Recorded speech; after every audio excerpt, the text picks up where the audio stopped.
Hello, YouTube birds. Nothing has changed. Don't say anything weird. We're finally here. We're back. We're reacting to something, and today we're checking out the top 20 worst WWE finishers of all time. That's right, there's 20 of things. If you want to check out the original creator of this content and the other stuff that they have uploaded, do me a favor, click that top link in the description. Want to hang out with me and the flock and the crows that's live on Twitch? You know where to find it. I ain't gonna tell you where to find it. Click the link. With that being said, let's get right into the video. These are the top 20 worst WWE finishers of all time. Starting at number 20, John Morrison, Starship Pain. Alright, let me be clear. The Starship Pain looks absolutely amazing. The fact that John Morrison's able to do this is awesome, but the impact is where this finisher really lacks. Honestly, the impact looks pretty whack, but the move itself is kind of impressive though.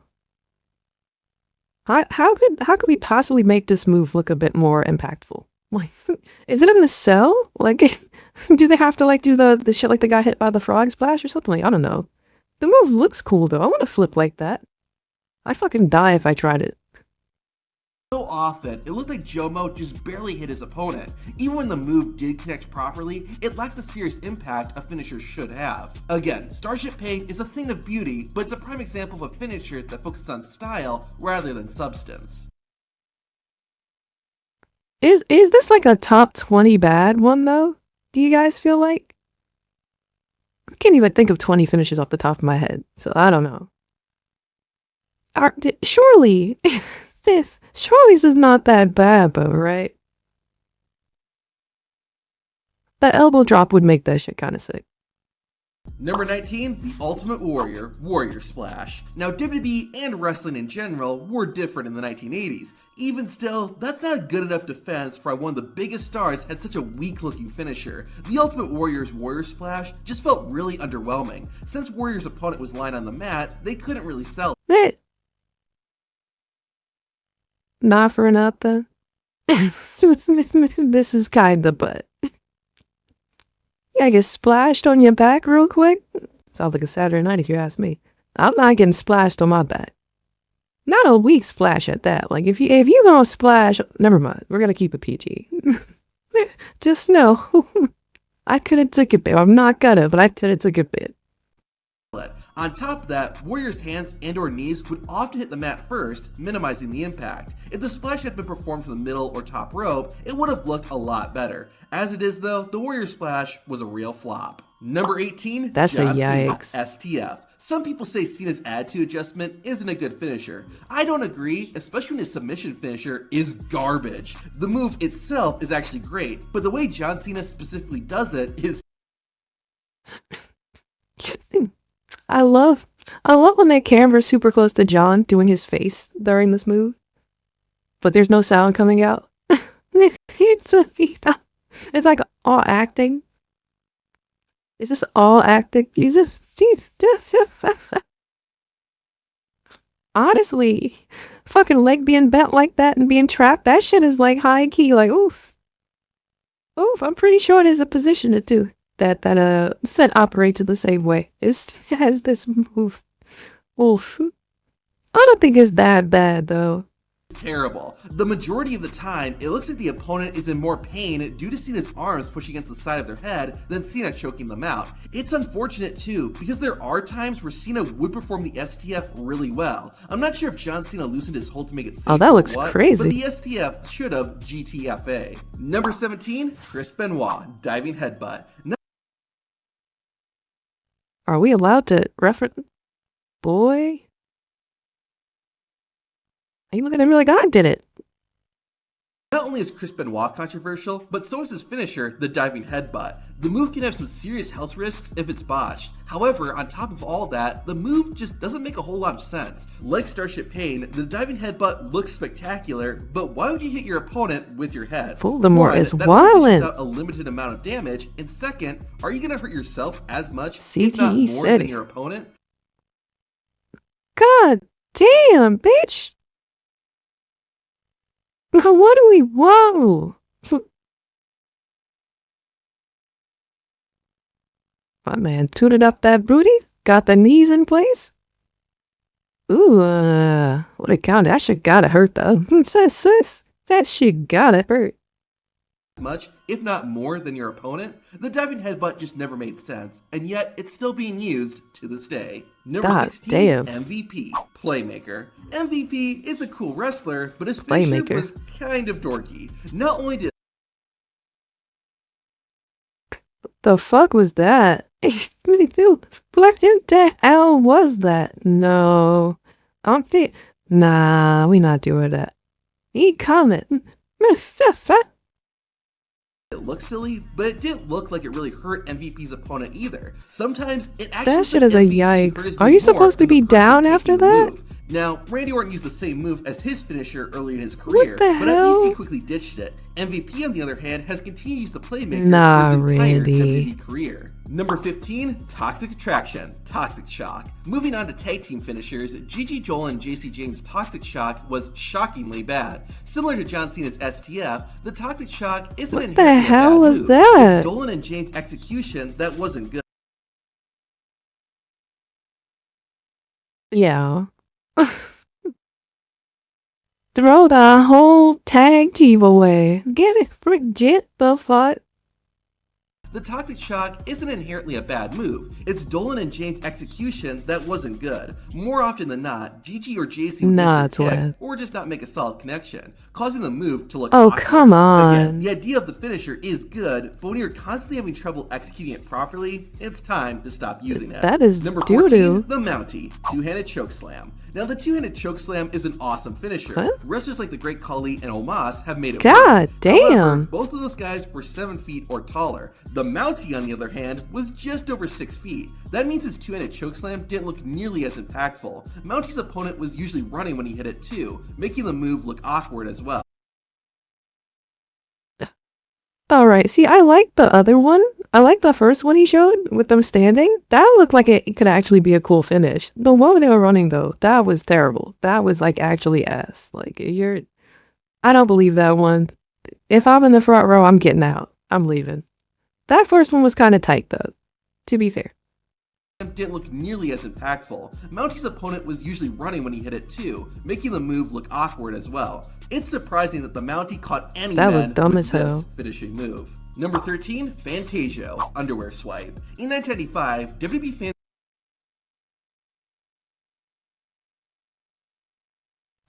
Underwear swipe is what he just said?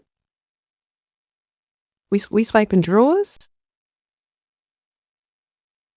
Underwear swipe, okay. were introduced to Fantasio, a magician turned wrestler. As you'd expect, Fantasio had a few tricks up his sleeve. He finished off his opponent by pulling their underwear off and then rolling them up for the pin.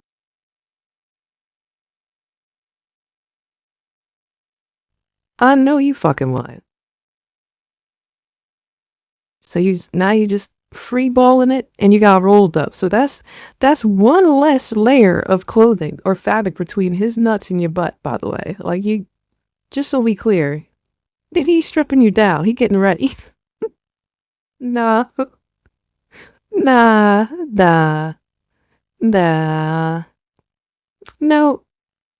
Not having it. I gotta be honest, this might be the most creative finishing move ever. You know, if Fantasio debuted in the Attitude Era, they would have had him do this And he finisher mounts to you. all the women. Unfortunately, we never got to see Fantasio pull this trick on The Undertaker or anything, because he disappeared after his debut match. Number 12, Alicia Why Fox. the referee had to strike Nasty. drawers? Stop Say it. what you will about Alicia Fox, she spent 17 years as a WWE wrestler. Alicia Fox That's is still even out more there? amazing when you see her finisher. Fox ended matches by doing a somersault leg drop that she called Officer Nasty. It's an impressive athletic move, but it didn't look powerful at all. The main issue was that Alicia's opponent For the life of me, I could not have told you what the fuck her finisher was. I could not have told you. I'd have been like, she fucking elbow you, bitch? You could have told me she did a fucking suplex and I would have believed you. was already on the mat, meaning they couldn't really sell it. Fox thankfully only used Officer Nasty as her finisher for about 2 years before only making it a signature move. Also, what kind of name is Officer Nasty? Damn. Number 11, Battle Cat, Feline Antics. He looks so apologetic. He looks so sorry that he gotta do it to you. You're like, listen, man. Feline Antics, bitch. If you've never heard of Battle Cat, then you aren't missing much. This feline made its WWE debut in 1990 and only had 3 televised matches before calling it quits. The character was only going to go so far, but Battle Cat's finisher didn't do himself any favors. Cat would run around his opponent, pounce on them, get it, like a cat, and then cover for the pin. I've done this exact finish to my wife 3 or 4 times. I've done this exact finish. Just run around, just nah, and then finally bitch. But what say you now? You're pinned. You've lost. That's all there was to it. I guess it was Battle Cat's knees that were supposed to be hitting his opponent, but it never looked that way. Maybe he could have perfected it if he had been around that shit longer, looks so trash. Antics was dead on arrival. Number 10, Gigi Dolan, Gigi Driver. This video isn't meant to be an attack on Gigi Dolan, but she's had some bad finishers. This one back really with more isn't even Gigi? a finisher. It's just a fancy looking roll up. I guess Gigi Throw the whole wrestler away. What is that? What the fuck was that? finishers. This one really isn't even a finisher. It's just a fancy looking roll up. I guess Gigi is supposed to be hitting her opponent with such momentum that it causes them to get knocked out or something, but it doesn't look that way. Mr. Perfect had a similar type of finisher, but he would hoist his opponent into the air and send them crashing onto the mat. Dolan just pushes her opponent down, and that's it. Number 9, the Bushwhack. Maybe that move wouldn't look so ass if there was like a bit more involvement from the opponent, like they jumped with it or something. I don't know, that looked kind of dumb. That was very much like, look what I can do energy. Like as a little kid, you just fucking jump. The Battering Ram. Another tag team finisher, and this one is pretty bad. One of the Bushwhackers would grab the other in a headlock and then ram them into their opponent. The attack might have been fine as a signature move, but it lacked the explosiveness needed for.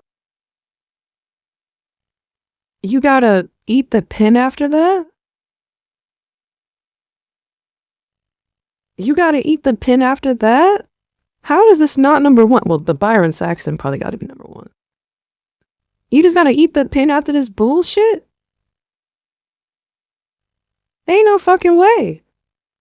Their opponent. The attack might have been fine as a signature move, but it lacked the explosiveness needed for a finisher. It wasn't even that fun or entertaining to watch. That's crazy. Underwhelming and easily forgotten. Number 8, Naomi, rear view. Some wrestlers use their fists, some use their feet. Naomi, on the other hand, uses her. I ain't gonna lie. If you have taken a look at Naomi's physique, she is dragging a fucking weapon back there, though. Like, that shit'll probably kill a lesser person. Me, I could handle that, you know what I mean? And with that shit, I guess we'll just talk about it. But she is dragging a fucking wagon. She is armed. That shit huge. But I'll give it this, the rear view is different, but not a good different. The former WWE Women's Tag Team Champion smacked her opponents. Do you see the recoil on that? Respectfully. She has a recoil on it, bro.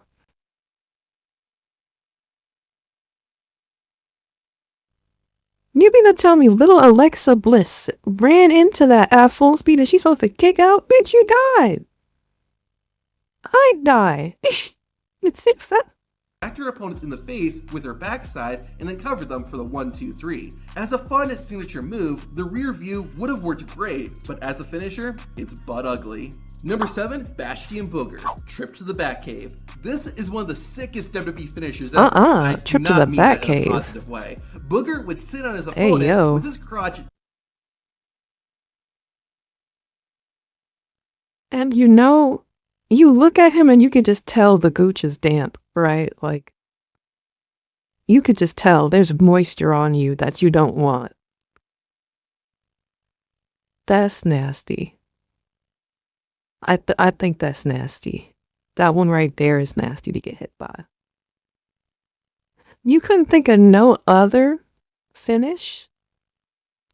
Like we just real life gonna just sit your big wet ass Yeah, referee, please count as fast as you can. Please count as fast as you can. Dangerously close to his opponent's mouth. Yokozuna and Rikishi had finishers Yo, pointed to set on their ew. opponent, but they landed on their opponent's torso and it looked like it hurt.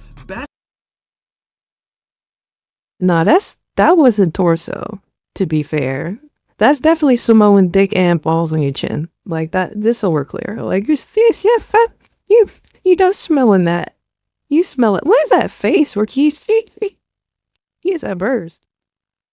Bastion Booger was so close to his opponent's face that not only did it look perverted, but it also looked like he was doing little How are you that big with no ass? Disgusting finisher for a disgusting wrestler. I guess it's a match made in heaven. How you got a flat ass back there? You like... Number 6, Kizarny. Double arm DDT. Anyone remember Kizarny? Probably Kizarny. not. His WWE career only consisted of 2 televised matches, and one of them was a battle royal. As such, we only got to see his finisher once, but even that was too much. Kizarny would hook his opponent's arms and hit a DDT. It was a lot like Dean Ambrose's Dirty Deeds, but instead, Kizarny would roll through and hold his opponent's arms down to... What's all these sexual ass pins, right? I'm gonna try this one tonight. I'm like, hey, big, ready to sell that fucking Kizarny? I'll have to hit you with the Kizarny, baby. Give me them fucking arms. Don't move. Stay right there. Just like that. And just fucking flip you dumb ass. Go flip it. Ain't no fucking way. The mat. It just lacked any real excitement and just looked odd. Thankfully, no one had stolen it. Number 5, Everrise, the French Connection. If this is the first time you're hearing about Everrise, I don't blame you. The team was in WWE for over 2 years, from 2019 to 2021, but never made it to the main roster, and was relegated to NXT and 205 Live. There are probably several reasons for that. Is that the finish right there? Definitely need to work on was their finisher. Oh my gosh, it was so bad. Everrise's finishing move was called the French Connection. Chase Parker and Matt Martel would lift their opponent into the air and have their opponent hit either the top rope or the turnbuckle. Yes. That's the finish? Baby, no. I thought the knee thing was their finish. That would have been cool. You gonna tell me you hit the top rope and gotta sell that? Like that's the finish? What are y'all doing? I disagree. I feel like we could have worked on that a little bit more. So bad. Everrise's finishing move was called the French. Like, this should look alright, right? Like, this is cool enough. We could tell, like, oh yeah, bro is not kicking out of that. Like, that's cool. Codebreaker-esque, right? Got a little bit of extra height on there. It's a bit of a, like, spectacle with it, but that... and Matt Martel would lift their opponent that fucking top rope shit is doo-doo. The top rope or the turnbuckle. Yes, this actually got them the win. This just barely qualifies as an offensive move. How is this number 5? It as a finisher? I know Everrise didn't win a ton of matches, but nobody looked at this and said, hey, maybe you guys should change your finisher. Number 4, Veto. Bro, that's ass. This finisher is on another level. Bitch, are you dressed like Marilyn Monroe? You like a rock. Pelican. Who do you piss off to have to wear this outside like that? He did it wrong. You're doing it wrong. This finisher is on another level. A negative one. In 2006, Vito started appearing on SmackDown wearing a dress. This character would never fly today, but it was a different time. Anyways, to play up the cross-dressing character, Vito got a new finisher, the dress code. Vito would shove his opponent's head. Why did you have a bunch of dresses?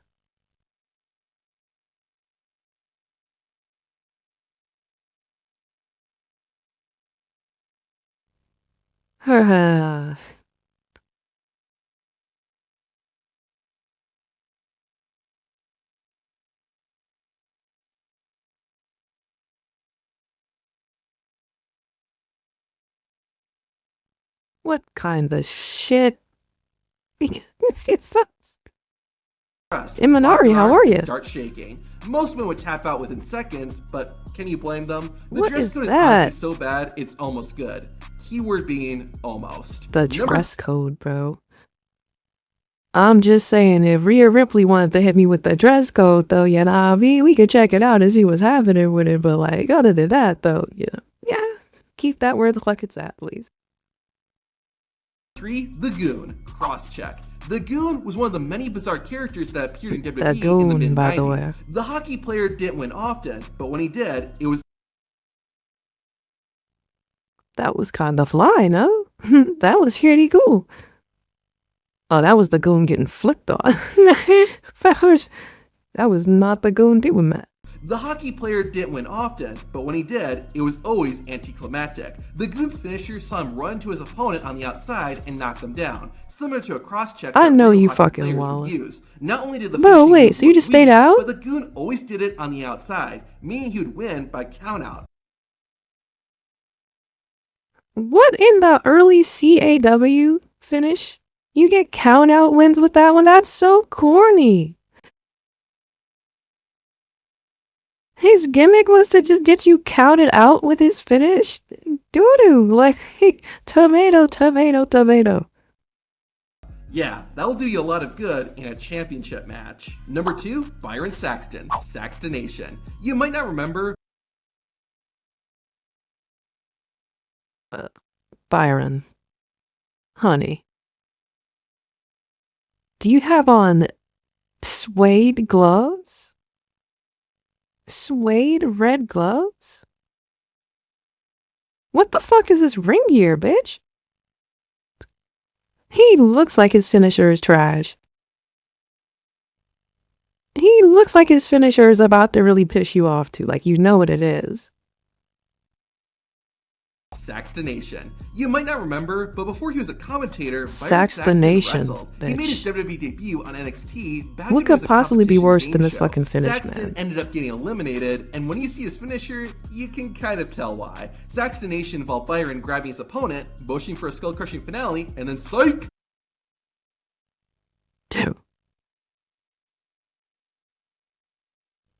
Yo, that can't be what was rehearsed, right? Like maybe he fucked up and was like, yo, I gotta make the adjust.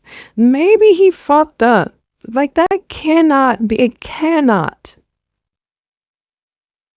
I refuse to believe that, like maybe he realized he fucked up at some point and was like, ah, shit. No fucking shot.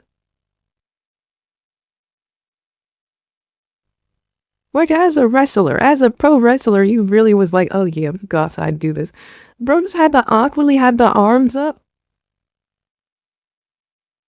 Byron. Hell no. No, man. He probably thought it was so cool to be Finale, weak and then too. psych! No matter how much WWE shook the camera, this finisher did not look good. He did it more than once?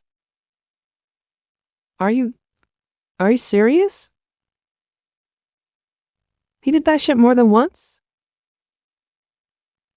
There's more than one instance of him doing that stupid ass. I'm looking directly at you. I need to ask you. You know this. I don't. He did it more than once?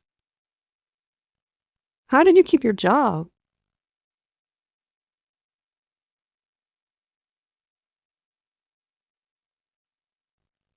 Okay.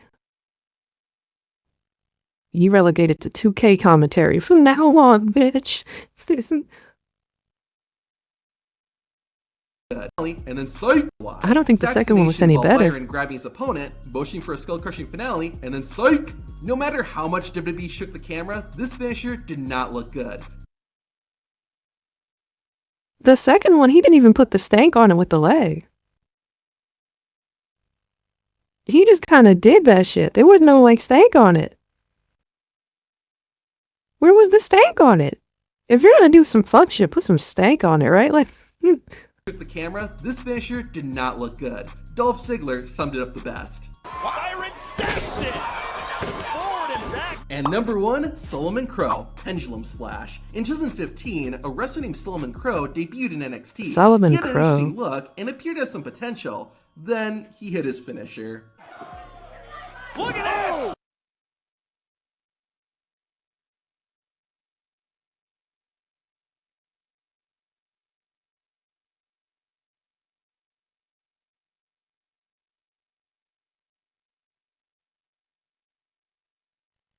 I am at a loss for words. I think that is the worst finisher I've ever seen. I think it might be justified. It might be justified as being number one. I think that was pretty cheeks. Byron, that was super freaky. Some potential. A wrestler named Solomon Crow debuted in NXT. He had an interesting look and appeared to have some potential. Then he hit his finisher. Look at this! Hooks the leg! No, honey. And that's it! This move was called the Pendulum Splash, and while it is the worst finisher of all time, at least it's safe to perform. Funny. You got motherfuckers out there with signs in the crowd that literally say crow's nest. Oh, nah.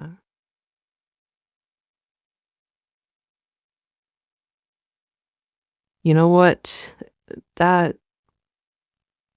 a yikes, man. I apologize. For having you said to there, like, I'll give you a free boob window. Fuck it. Like, sorry. I didn't know we were gonna get hit with that at the end. Listen, man. This video was as advertised. It gave us what we needed. Definitely the worst. Without a fucking doubt. Click the top link in the description to show the original uploaders for love. Want to hang out with me in the flock live on Twitch? You know where to find us. Don't be weird. Pull up. Pull up. Come to the crow's nest. And don't say hi when you get here. Right? That's the noob thing to do. Caw when you get here. CAW, bro. Caw when you get here. I love you. I'll see you next time. Goodbye. Thank you so much to those of you that have made it over to the Patreon. I appreciate you.